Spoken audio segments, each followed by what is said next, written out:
So here's the second video. This is on the router. And you open it up. Can I be in it? You just are because you talked, which is fine. So here's the router. My name is 1. I would like it for you not to touch this right now, Kennedy. So I've got a big bit in here. It's sweet. It might be a perfect size for the type of hinge you have. I also put a smaller bit in here, which might be very good as well. To change the bit, you need this wrench, and you have to push this down. Just hand spin it until it locks in, and then it's got like a 2-stop mechanism in it. So turn, and then you can usually do it by hand, and then it locks up again, and you'll have to use the wrench again. I'm gonna lock it back up so that this one's good. This one's nice because it hogs away a lot of material. Not that you need to go very deep with what you're doing, but it does a lot. If you want to be a little more delicate, you'll want to use the smaller one. And again, depending on the radius. You don't have to go to the bathroom, Charlie. So what you need to do is measure the depth or the thickness of your hinge. Candy, you need to be quiet. And then what you want to do is make sure this is okay. Because this is going to be flat, you want to make sure that's loose and goes a little easier. So You want to get this zeroed.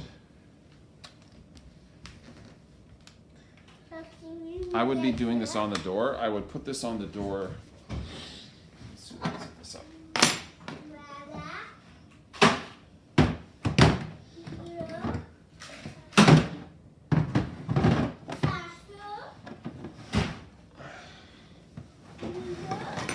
I put this onto the door. Plunge it down so it touches, well, any flat surface. It doesn't have to be a door. And then you move this knob so that it goes to 0, and you can see that this thing that slides with it will hit a stop. Okay, so cool. And then in millimeters, you want to now lift this up, and it's got a scale right here. So I went up 10 millimeters, and then I turn this in. When I take this up and engage it, it's going to plunge 10 millimeters, which is pretty substantial. So again, release this, get it flat to your door or whatever surface, zero it, and then lift it up the depth that you need it to plunge. So it'll be something like 5 mils probably, maybe 6, it might be 1/4 inch. That'd be impressive. And then you're ready to go. To run you just, obviously not with your hand there, but you plunge it down and you turn this on and you can lock it in. I don't lock it in normally, but you might want to. Speed, don't worry about changing the speed. It'll be fine for whatever you're doing. Now, here's the thing that's pretty sweet. Oops, wrong toolbox.